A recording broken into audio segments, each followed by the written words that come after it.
docteur, depuis un certain temps, on assiste à une forme d'affaissement de nos institutions, soit politiques ou sociales.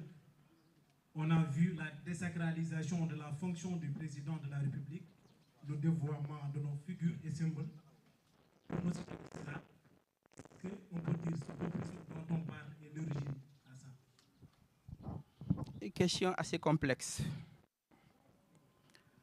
Quelqu'un disait la démocratie est le pire des systèmes politiques, mais à l'exception de tous les autres. Et ce qu'il faut retenir, et je l'ai souvent dit à mes étudiants, il n'y a pas d'institution politique parfaite. Chaque système politique génère ses propres victimes.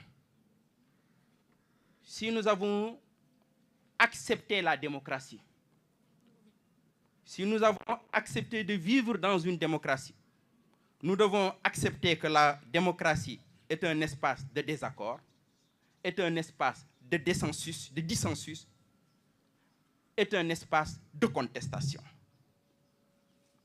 Oui, un espace de contestation. Et à partir de ce point, pour moi, il y a certains débats qui sont posés sur le respect des institutions. C'est sur année.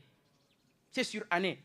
Quelqu'un qui a été élu à 65%, ce n'est pas de petits discours des réseaux sociaux qui va ternir son image. La voix du peuple est mille plus forte. Il a toute la légitimité pour gouverner. Nous sommes allés vers des changements. Ce qui s'est passé le 24 juin avec l'élection du président Diomaye Faye est quasi révolutionnaire. Quasi révolutionnaire.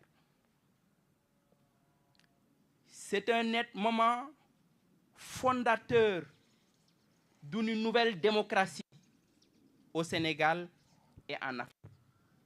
À partir de ce moment, vous ne pouvez plus gouverner avec les mêmes lois, vous ne pouvez plus gouverner avec les mêmes principes, vous ne pouvez plus gouverner avec la même culture politique, vous ne pouvez plus gouverner avec les mêmes pratiques politiques.